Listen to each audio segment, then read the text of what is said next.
कोणाच्या पाया पडणे शुभ असते, कोणाच्या पाया पडू नये. कोणत्याही म्हाताऱ्या व्यक्ती स्मशानभूमीतून येत असतील तर त्यांच्या पाया पडू नये, कारण स्मशानातून येणारा माणूस अशुद्ध मानला जातो. नंबर 2, मंदिरामध्ये कोणताही माणूस देवाची पूजा करण्यासाठी जात असतो, त्यावेळी तो सामान्य असतो, त्यामुळे मंदिरात कोणी भेटले तर त्यांच्या पाया पडू नये.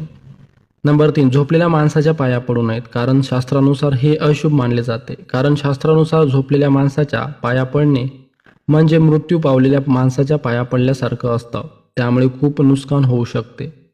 नंबर 4, एखादी व्यक्ती जर देवपूजा करत असेल तर त्याच्या पाया पडू नये. त्याची पूजा पूर्ण होईपर्यंत वाट पाहावी, नंतरच त्याच्या पाया पडाव्यात. पूजा करताना मध्येच त्याच्या पाया पडू नये, त्यामुळे त्यांच्या पूजेमध्ये विघ्न येते आणि ते चुकीचे आहे. कोणाच्या पाया पडल्यामुळे भाग्य वाढते.